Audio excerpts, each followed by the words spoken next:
Welcome back to another episode of Big Movie Mouth Off, the podcast where three Salt Lake City-based critics drone on and on about film. I'm Jeff Counts. I'm Brooks Bird. And I'm Adam McDonald. Guys, it's episode 24. We have no time for chit-chat because this is a No. rare triple header. We're going to review Bam. 3 films. First, we're going to do Transformers 1. Then we will review The Wild Robot. Then we will close it out with a review of Joker Folie à Deux.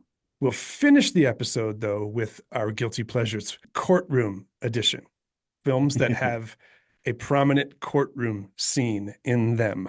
Let's get right to business before Adam tells us about Transformers 1. Let's listen to a little bit of the trailer. Now is the time to stand together. No, it's time to fight back. Please don't do this. You need to move out of my way before I move you myself.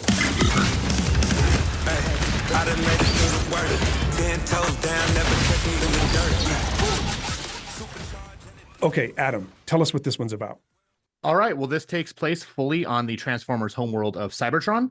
We're introduced to Orion Pax, who's voiced by Chris Hemsworth, and his best friend D16, who's voiced by Brian Tyree Henry.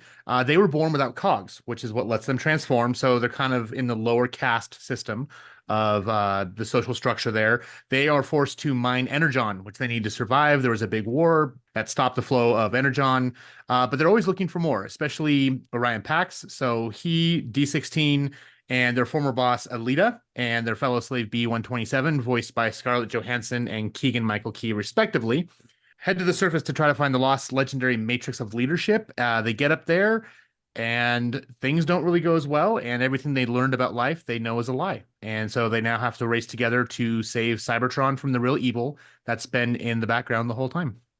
I have to say for myself that I went into this not expecting a whole lot because, let's be honest, Michael Bay has taught us over the years with his live action versions of the Transformers saga to expect a lot of spectacle, but also a lot of cringes. And a lot of toe thumbs. Yeah. So I went into this thinking, okay, sure, fine.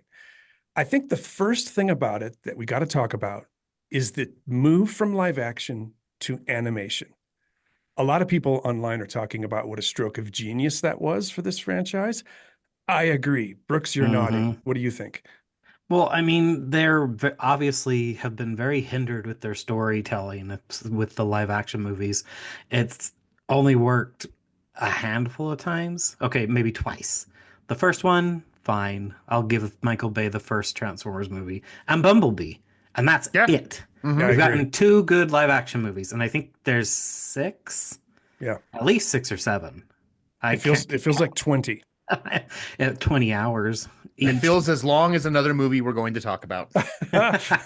Well, the animation jump to me made a lot of sense for a couple of reasons. First of all, I liked being on Cybertron. I thought that made a lot of sense. Obviously, it's an origin story, so where else could it be? But I just think that this property needed to be set in its own space and time. One of my theories about why this worked so well is the complete lack of humans. The idea that these things have been living amongst us secretly and quietly somehow for all this time. That part never really tracked for me. I understand we're talking about a movie or a franchise where robots turn into cars. So what am I really looking for here? But I do think the internal mythology has to make sense. We've always talked about that. You have to be able to swallow the whole fish. The thing needs to work on all levels. It needs to be believable. Adam, what do you think about the idea of moving it to Cybertron, getting away from Earth and humans? How many times on the show have we said that movies don't need humans? At least once more. At least once more. So the Planet of the Apes films, Godzilla versus Kong, we're not here to watch humans and their petty drama. We want to see monsters punch each other. And that's exactly what you get with Transformers 1. And it's all the better for it. I don't care about Shia LaBeouf and Megan Fox and all them. I want to see robots transform. Or do Marky cool Mark. Stuff. Or Marky Mark, whatever. I want to see them transform and do cool stuff. And because we keep it 100% on Cybertron and make it fully about them, it's fantastic. And yeah, this is a whole series, a whole franchise started on a cartoon meant to sell toys. We can talk about the first Transformers animated film, which did have humans, but that was done well. Also, as the 80s, so they were probably all on cocaine and didn't know what they were doing back then. But when I walked out, it was funny because I was talking to the studio rep and she was like, "Well, what did you think?" And I was like, "This is the Transformers movie I've waited my whole life for." Right. Because it really is. It gives you everything you want, none of what you don't. It's, all killer, no filler, and it's just so much fun. And it's a beautiful world. The acting's fantastic. It just really develops the mythos. And yeah, I can't really think of much bad to say about it.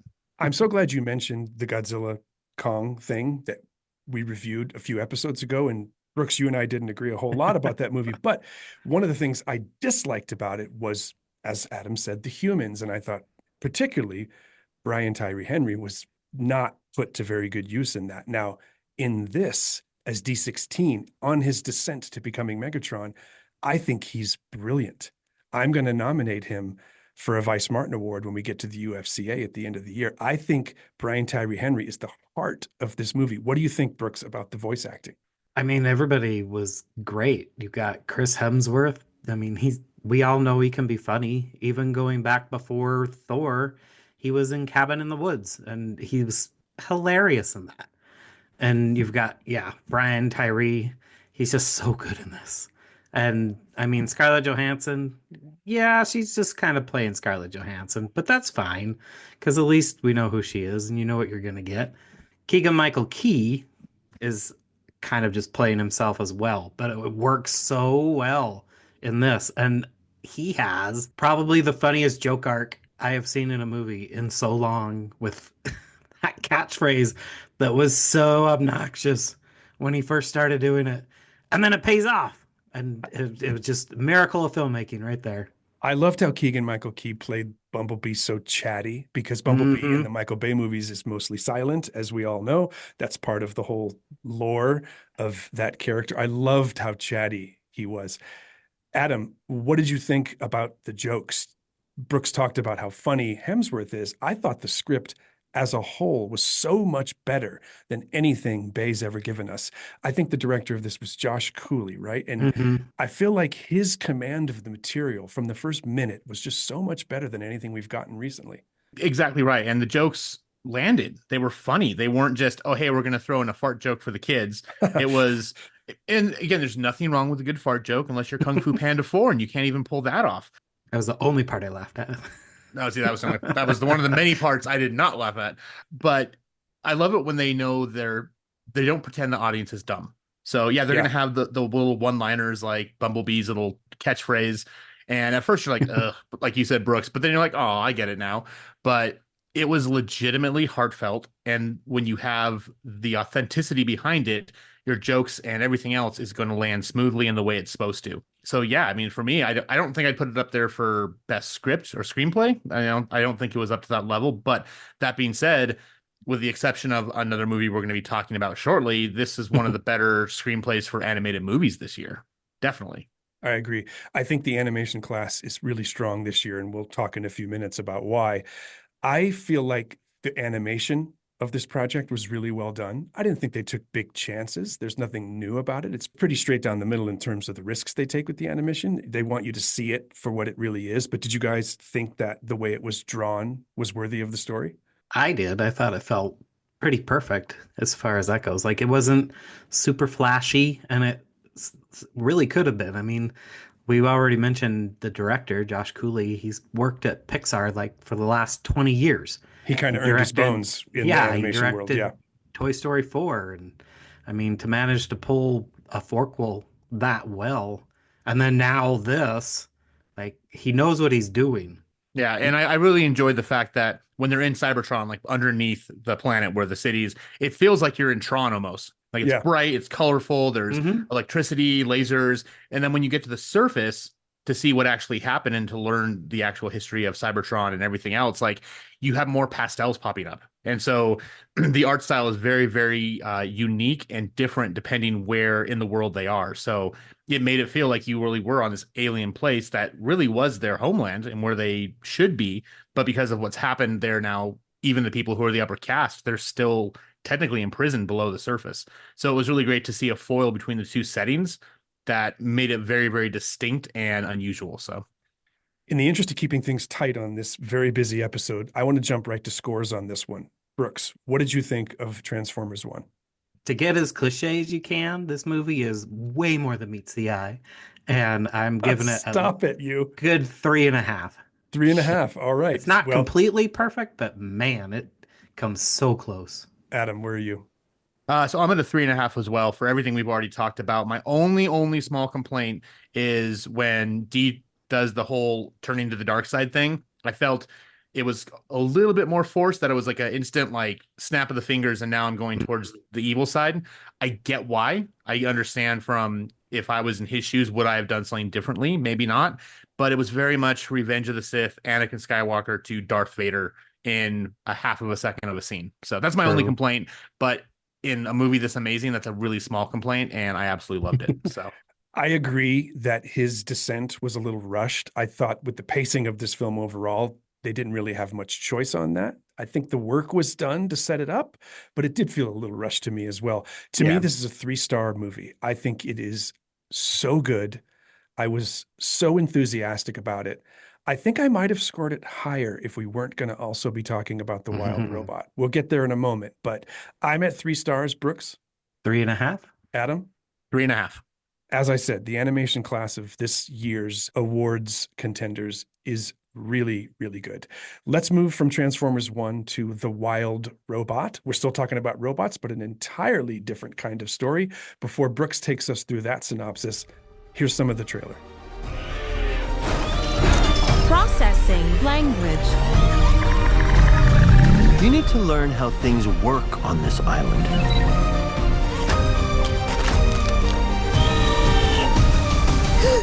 Hello. Goslings in print on the first thing they see. Which would be you? You're his mother now. Okay, Brooks, what's this one about? I'll try to keep it pretty simple because it's honestly way more fun the less you know going in, which is kind of weird for a kids movie or a family movie. But we've got Rosm Unit 7134, which comes to be known as Roz, voiced by Lupita Nyong'o. She's washed up on a random island. She has no idea where she is. She tries to call home for them to come and rescue her, but a lot of things stand in her way. One of which happens to be her new friend, Fink, a fox, and becoming, since it's in the trailers, a mother to young Bright Bill, a Canadian goose. And whether they can get off the island or not is up for grabs, and hilarity and tears ensue. Oh my goodness. We'll come back to the tears for sure. My walkout comment after I saw this one, and I was able to form words again, was that DreamWorks finally has writing to match its drawing. Yes. I want to talk first Yep. about the script, because the one thing I've always said is that both DreamWorks and Pixar, the two heaviest hitters in the animation field, let's be honest, they both look great, but only Pixar gets the jokes right. And I defy you to find examples to the contrary. And even if you can find one, it'd be proof of my theory, because it's very uncommon that they get the jokes right, that the writing is as good as the drawing. What do you guys think about how DreamWorks finally maybe figured out how to write jokes? I mean, I'm not going to go finally maybe. I'm going to say heck yes. Because and here's the thing is DreamWorks knows how to do it. I mean, how to Train Your Dragon. They've had lots of stuff out there that was unique and interesting and funny. The same director. And the same Funny- director too. And Lilo, he did Lilo and Stitch. Funny-ish on some of those. Yeah. Some of those, Nothing yeah. as Some good of as them, this. yeah. Yeah, and Lilo and Stitch will always hold a special place in my heart because that's, I think a very, very, now it's very well known Disney movie, but when it came out, no one cared. Like that, Yeah. Emperor's New Groove, it was like, what? Again, it goes back to what we said before about having the heart and the authenticity of your script and your story. And it could be because this is based on a novel, so it already is an established property. But we all know that adaptations can go horribly, horribly wrong if they're not treated the right way. And they land it. And yeah, so there are some quote unquote fart jokes in this, but they're really funny fart jokes. And it And they're involves a animals. skunk. And they're animals, yeah. And again, another movie that has humans in it for maybe 3 seconds. And If that. and Yeah. they don't talk, they're just there. And it's all the better for that. But there really isn't one thing I can criticize about the script, the voice acting. If anything, I'm upset with it because it made me cry so much. And that's actually, that could actually be a good thing. But It is a tearjerker. yes, Brooks, when we talked about Quiet Place Day One, I extolled the virtues of Lupita Nyong'o as much as I possibly could because I really believed without her that film would have been kind of a sad misfire, but Mm. she elevates it so much. Or at least more than it was. Right.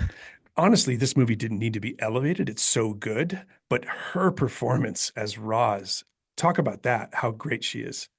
I mean, she just carries the whole movie from the beginning to end. I mean, she's just nonstop, and she has so much dialogue.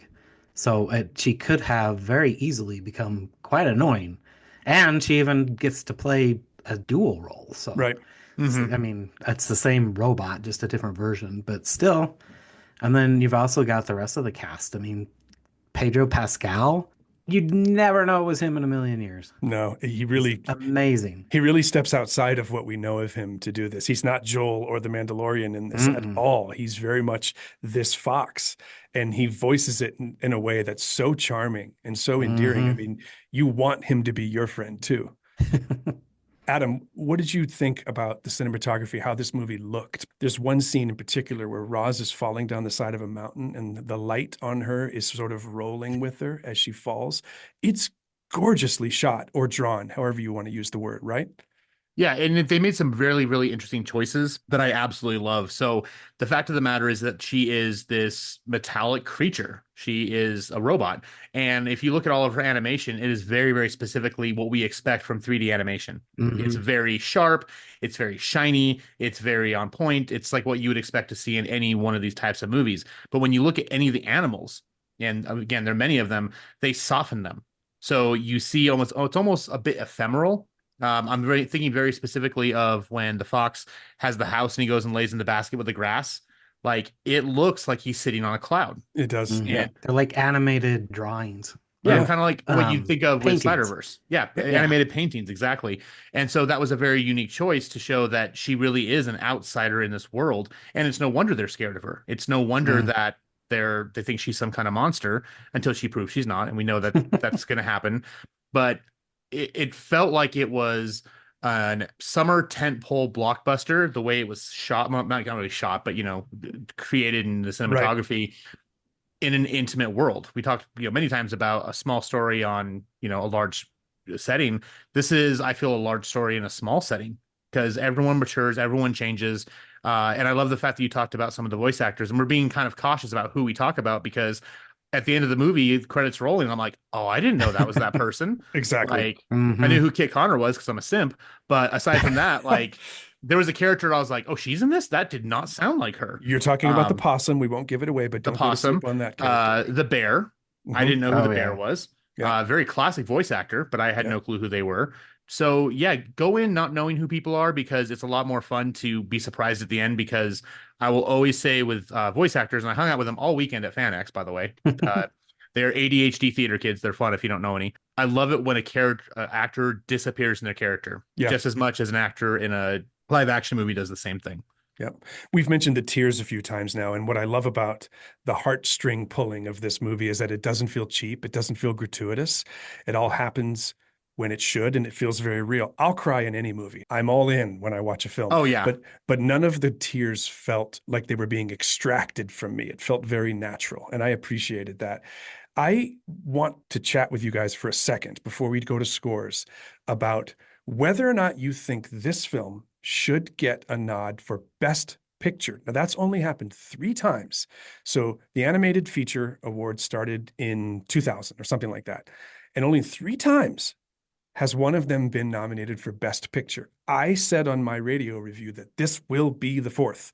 I think it deserves Yes. it. I think it's going to get it. Brooks, what do you think? Oh, I totally agree. I mean, if anything, this is so far one of the best movies of the year, and not just animated. Adam? It had better get nominated, or I'm going to write a very sternly worded letter to the There will be Academy. a riot. There'll be a riot. No. And I will say that for the Utah Film Critic Association Awards, I am going to be insufferable about promoting this for Me too. Best Picture and for Best Animated. It's the best animated picture of the year. And when we have our scores, I will tell you where it falls in my top 5. I don't think there's going to be any real shock about how we score this. I'll go first since I rarely do. To me, it's a 4-star film. I agree with Brooks 100% that it's one of the best movies of the year. And I agree with Adam that it should be a Best Picture nomination, and I'm going to pitch a fit if it's not. So 4 stars for me. Adam? So when we walked out, the studio rep's like, "What do you think?" And my quote was, "This is this generation's Iron Giant." Yeah. I lied. I said Wally. Same thing. Yep. Yeah, I lied. It is better than the Iron Giant. Wait a minute. I'm not a big Iron Giant fan. Wait And a I minute. am. So So how do we figure out a way to fight during this review? You guys, I'll you send and you a- Adam get to? I'll send you a virus. No, you guys so are crazy. Iron It- Giant stands alone. I think it's a generational thing because Missy had her employee who is the exact same age as you, and it's like one of his all-time favorite movies too. Let me just go ahead and mark this moment on the show where Brooks called me old. I'll just mark this moment for later use. but anyway, so yeah, so it is a 4-star movie easily for me. In my top 5, it is number 1. It took out Furiosa. Number 1. Number 1. Furiosa was number 1? Yes. Wow. I'm not sure surprised I you can didn't know that. Well, yeah, that's true. I remember your My TED verbal Talk. dissertation. I'm not sure I can argue with you about the number 1 status. It is running right at that level Yeah. for me too. So 4 And- stars for Adam. Yep. And honestly, award season is 2 weeks away, so that might change, but it's perfect. I can literally say it's a perfect film, and I very rarely ever get to say that. I totally agree. Brooks? Sometimes I like going last because I don't really have to add much because we've already said all I really need to say. I guess the only caveat I may throw in there is that it was very surprisingly violent, but Yes. in a very comical way most of the time. Yeah. But I mean, it goes back to them being animals and it's survival of the fittest. And so again, it just goes right into the naturalistic of just how great the screenplay is. Yep. So 4 stars. 4 stars. So 4 stars for me, Adam 4 stars. and Brooks. 4. Is that This our first is- 4-star movie across the board? It might be. I don't think so. That can't be true. Really? No. Maybe Spider-Verse? Usually I'm a 3.5 jerk. Yeah, whenever that's you guys true. love something. Yeah. Well, look, it doesn't happen that often. And that's a testament to how great this movie really is. The performances, the way it looks, the way it settles on you as an emotional experience. It is, as Adam said, perfect. 4 stars all around. Okay, total change of pace now. We're going to leave the world of animation and we're going to go to a sequel to Todd Phillips's highly lauded Joker film. This is Joker, Folie à Deux. I'm going to do the synopsis of this one, but first, let's listen to a little bit of the trailer.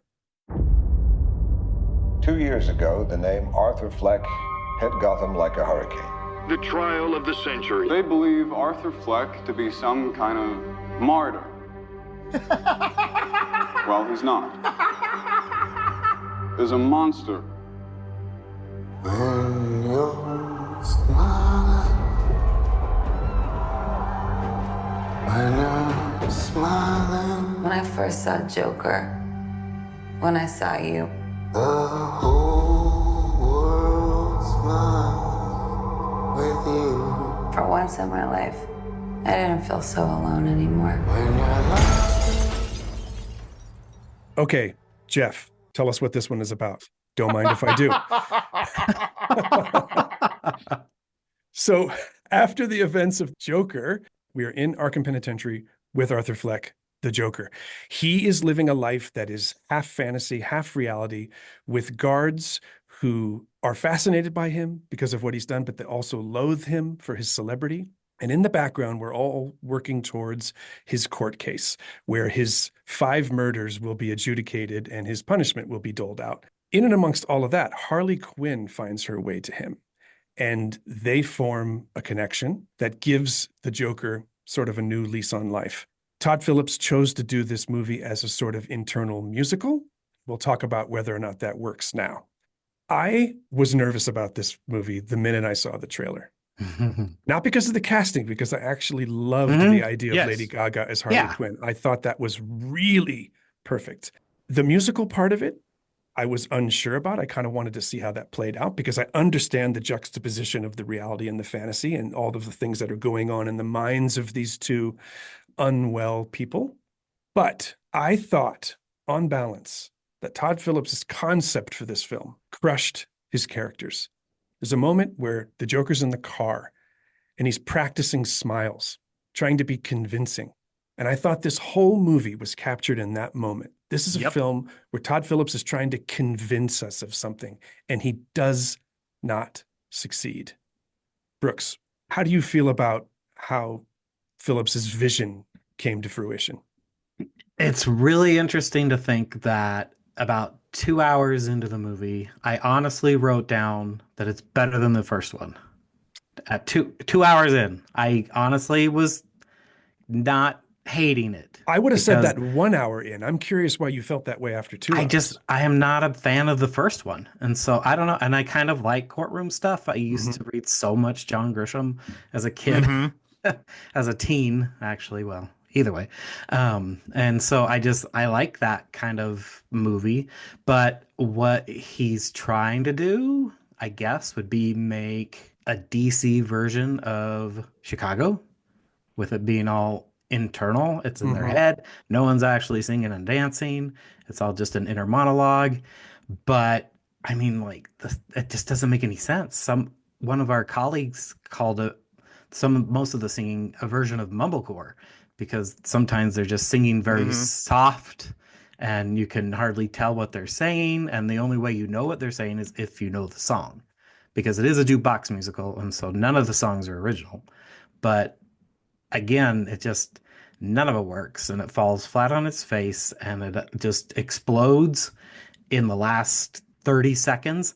And I scratched out what I wrote and wrote something else that is very much not appropriate for Well, it. we saw it when you texted it to us, and we're not going to repeat it here. Yeah. But yeah, I know what your final feelings on it were. And Adam, I know you agree with me about whether or not the concept worked, but did you think it was the right thing for Phillips to try after the first movie?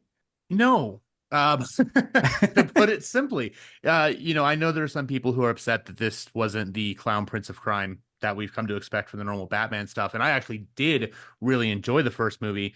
And I thought there could have been a great story to tell here about, manipulation and how Harley was drawn to him. And in the comics, and especially some of the movies, there's a very toxic relationship between Harley and Joker. Right. And it was here, but it was flipped. She was manipulating him. And I know we talked about this right before the screening, was that I kind of wanted to see that. I didn't want to see it this way. So I think he, again, had a heady thought, a way to present this character, and again, kind of show the humanity that he lost when he took on the Joker persona, but it didn't work. Like the whole, okay, let's make this a musical, and the singing was fine. Lady Gaga obviously can sing, but the whole fact that this was all in his head made no sense. It didn't move the plot along. It had nothing to do with anything going on anywhere in the story at any place in time. It impacted no one, not even Harley, who they called Lee, which annoyed the crap out of me. But I hate that was weird. That stuff. Yeah, like it had nothing to do with anything. It didn't improve their relationship. Now the parts in person where they were involved with each other were great, but the rest of it all was just kind of, it felt like he was trying to win awards. Like he was hoping for that standing ovation at the Venice Film Festival or wherever it was. I think the 13 minutes was because they were glad it was over, personally. That's what I said. But I would applaud for 13 minutes too. Yeah, there was just no point to it. Like there was nothing that he was trying to say, nothing he was trying to get across. He could have, about the way that people get starstruck with serial killers or society's fascination on murder and violence and everything else we have nowadays, but it wasn't. There was nothing there. And after 2.5 hours, well, 2 hours and 12 minutes, thankfully, because it was shorter than they advertised, I couldn't tell you why I watched it, except because I had to. I don't think there's nothing we can there, do this. Adam. Yeah, I don't think there's nothing there. I think there's something there. He just ignored it. It feels like there was something there. Yeah. And somewhere it got scrapped. The opportunity to explore the idea of fascination with killers, to explore her obsession with him more deeply, was right there for the taking, and he didn't do anything with it. The opportunity to explore whatever was going on with Brendan Gleeson's character, the idea that Fleck has to live in and out of this fantasy world just to get through his day, that could have been explored more thoroughly, rather than just show it to us as beautifully as he thought he did. I think he missed all of the opportunities he laid out for himself. It's like he set up all the pins, Adam, and then just dropped the bowling ball rather than try to knock them down. It was such a wasted it went backwards. opportunity. Yeah. Exactly. It was such a wasted opportunity. I always hate it, and I also love it when a director will include the review of their film in the film, when they make it easy for us, because I feel like they're making fun of us a little bit. There's a moment in this movie, I won't say too much, but where one of the characters says to the other, no, no, no, stop singing. And I thought, yeah, couldn't agree more. Stop singing. And either shame on you, Todd Phillips, or thank you, Todd Phillips, for giving us that really simple line. That should be everyone's review of this movie. Stop singing. What did you guys think, though, of their chemistry? When I talk about potential for good storytelling, did their chemistry work? I know that this wasn't the best depiction of their relationship we've seen ever on film. I even thought Suicide Squad showed the volatile nature of their relationship better than this. But what'd you think of their chemistry, Brooks? Was there anything there? I think there was at first, like when they meet at the, I guess, choir or whatever that was, their singing group in the asylum. Like their And music then, therapy. yeah, Right. their music therapy sessions. As it went along, though, and then things were revealed about her character, it just kind of completely falls apart. And then at the last scene of them together, it's just nope. One of my favorite scenes in the movie, just because it really embodies the insane qualities of Harley and the Joker. And I'm not going to go into details because I don't want to do it, but you'll know what I mean by it. Was I think the second or third scene in the music room when they're watching a movie, Mm-hmm. and the chaos that erupts from that.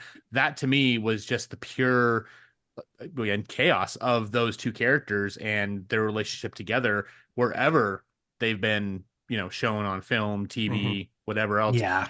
But then the scene after that, when he's in the hole, that's when I just dropped out. I'm like, nope, I'm done. From that point on, it didn't matter. I just had no interest. I was like, you can try to throw little like plot twists at us that you could have seen coming from a mile away. And apparently some people on our screening couldn't see that because it was the first movie they'd ever seen in their lives. And Counts, you were there. You know exactly what I'm talking about. The I same do. guy who got drunk and fell down the stairs. Yep, that happened in our That screen. did happen. That was the best part of the movie, by the way. But no, there was so no lucky. chemistry. I know, yeah, there was no chemistry there. There was nothing to it. And after that scene, I couldn't care less. I was no longer invested at all. Brooks, you watch a lot of movies with twists and you love them. And I have a kind of a fitful relationship with twists in film because I feel like if done poorly, it's the director giving you an excuse to not have participated. Some twists, you see them and you're like, oh, I didn't need to be sitting here at all for this because nothing I saw really mattered if it was all meant to get me to this one moment.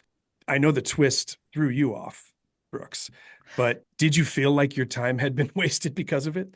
Oh, absolutely. Absolutely. It's the worst plot twist I've seen in so long. And shame on Todd Phillips and shame on Warner Brothers for letting them make it. That's a very tame version of the text you sent us. Yes. You're welcome, everyone. Anyone who Adam, knows me will actually, most people who probably listen to this got the same text. yeah, I'm sure. Adam, I'll give you the last word before we score on this because you love musicals. So Yes. did this need to be one? Whether or not he pulled it off. And I asked you a version of this question earlier, whether or not it was the right direction for him to go, but did this need to be a musical to make sense for you? No, because nothing made sense. That being said, could it have been a musical done properly? Yes. And this is a jukebox, quote unquote, musical. There's lots of singing, and some of the parts are even just small bits of songs. But yeah, you could have pulled it off really, really well. I know Todd Phillips is very talented, and we kind of even discussed, I know I discussed with a friend, like, was there some studio input on this that shouldn't have been there? Were they just trying to be like, hey, we made $1 billion last time, let's make another billion? And maybe they just, pulled his leash back. That could have been possible as well. I just know that it could have been done well, and it could have, I can think of a lot of different movies or shows or games where music plays a huge part in a system where there's people with mental insanity or this and that. The songs didn't match to what was happening. Like, yeah, there were some times where they tied in, but it was kind of like they just had a dartboard and they literally just threw everything they could to see what kind of weird songs they could find and be like, okay, well, we have 5 songs. So we're going to throw, okay, first song is this one. It doesn't make sense. Okay, we don't care. Third song, this one, that might have been the first song would have been better for that. But okay, screw it. We'll just put it there. It was like the episode of South Park where they show how Family Guy gets their jokes. There was no rhyme or reason. Nothing made sense. And you had people who could sing and did a good job, and you just threw it all in the bin. I think the songs had two jobs: to show us how nuts they are and to show us how connected they are. And I thought it failed on both scores. It was So, supposed to, yeah. yeah, exactly. Yeah. So, and I don't know, Adam, about the pulled leash. I think this might have been a situation where there wasn't leash enough. I think this was Or a that too. director. It could have been either way. I think there was a director that was getting high on his own supply a little bit. So let's go to scores. Adam, you're first this time. So I went up a small, tiny, itsy bitsy bit, and I'm at a 1 star. And the reason why I did that was because I do think Joaquin Phoenix had a great performance. I think of anything in the movie, he's the only thing worth seeing. Gaga was fine. I think she was good. She was underused. Yeah. And again, it's his movie, so that makes sense. And I think it was beautifully shot. I think the cinematography is fantastic, and the way it just makes everything seem so dark and dreary. And then you kind of compare it to even the wide open swaths of Gotham. It's still depressing. It's like Wendover in the morning. And if you live in Utah, you know exactly what I mean. So yeah, I was at a 0.5 star, but those little redeeming graces are the only things that kept me from going as low as I possibly could. I'm at 2 stars only because Wow. I know, Man. I know. I thought the first hour was really good, actually. And I can't help myself from reaching into this film and trying to pick up all of the things Phillips dropped.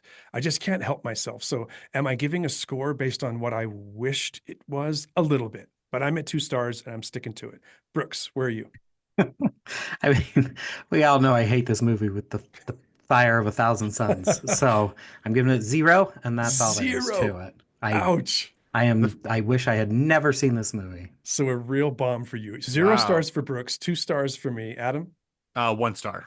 All right. When we come back, we're going to do our guilty pleasures. And because the Joker had a courtroom scene in it, which was crappy, we're going to talk about crappy movies that have courtroom scenes that we adore for reasons that we're going to try to explain to you.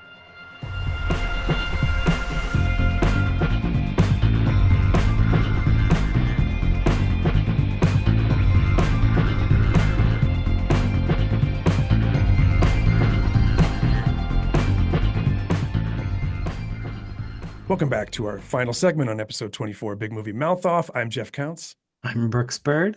And I'm Adam McDonald. Guilty Pleasures, Courtroom Edition. Adam, you're up.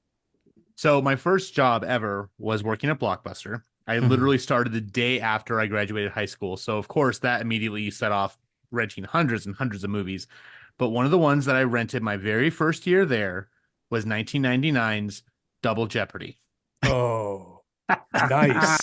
So here's how it's a courtroom drama, because it's not really a courtroom drama, but the fact that she is framed for her husband's murder and the beginning of the movie in a courtroom is sentenced to prison is what sets off the snowball rolling down a hill to, have the whole movie happen. And if you haven't seen it, it's Ashley Judd. She's playing Libby Parsons, who allegedly killed her husband for the insurance money, only to find out that he's still alive. And when she's released from prison on parole, which is weird with a murder charge, right. She is told by a former lawyer that, oh, well, he's dead. If you go kill him, you can't be prosecuted again. We won't even go into the legal loopholes that are bad with that. Needless to say, it's preposterous. Yeah. And that kind of sums up the whole movie. I mean, Tommy Lee Jones is the one chasing after her we did in, all the other movies he's done that. So it's stupid. It's over the top, and I love it dearly. And I need to watch it again because I realized as I was researching, I haven't seen it in a very long time. So Double Jeopardy, 1999. I think it's coming out in 4K. I mean, why not? I mean, unless it's a steelbook. Everything is now. Why not? Brooks, what's yours? So I'm going to go with the 2003, probably only seen by me in a theater, no less. The Coen brother classic screwball comedy, Intolerable Cruelty. Oh my goodness. I forgot all about that movie. Exactly. I'm probably the only one that remembers it even exists, and I love it so much. I might forget it as soon as we sign off again. It's your classic screwball comedy with the Coen brothers twist. And you've just got George Clooney and Catherine Zeta-Jones playing off each other, and one of the funniest accidental deaths in a movie ever put on film. Okay, well, I'm about to win this guilty pleasure because this is going to bring all of the things about us together. I am talking about a made-for-TV movie from 1989 called The Trial of the Incredible Hulk. I almost picked that. Have you seen it, Adam? Do you know it? When I was a teenager, yes. So we're talking about the old Incredible Hulk, the Lou Ferrigno, Bill Bixby Incredible Hulk. And in this story, Bill Bixby is framed for a crime, for a murder. And he is defended by none other than Matt Murdock, Daredevil, played by Rex Smith. And this movie has John Rhys Davies as Kingpin. It's amazingly bad. His performance is so camp. Everything in it has that fabulous 80s special effect limitation. Of course, yeah. Bill Bixby is fully himself the entire time. Lou Ferrigno is so great in that terrible straw wig that they make him wear. It's so lame, and I love every second of it because I grew up on those Bill Bixby Hulk shows. I loved them. Yep, me too. And I always love looking at Marvel pre-MCU, what people did with those characters. There's a lot of terrible stuff. I just think it's so much fun. It's available on YouTube. So, Brooks, I challenge you to go watch it. The trial moment in this film, it's in the title, but it only happens in a brief moment in Bill Bixby's mind as he's fearing what might happen if he actually had to go to court. You know what happens. I don't even have to tell you. So mine is 1989's The Trial of the Incredible Hulk, made for TV. Brooks, yours was? The 2003 Coen Brothers classic Intolerable Cruelty. And Adam? 1999's Double Jeopardy. Once again, a trio of absolute losers that are winners. Go see them all. That's going to do it for episode 24. I think the message is go see the animated films. Yes, Maybe save please. Joker Folie à Deux for another sitting. It's not great, but The Wild Robot is something we're going to be talking about at the end of the year without question. So we'll be back in a couple of weeks, probably with just 2 movies again, but who knows? It's that time of year where things start to pile up. So we might be doing more triple headers. Until then, I'm Jeff Counts. I'm Brooks Bird. And I'm Adam McDonald. Thanks for being with us.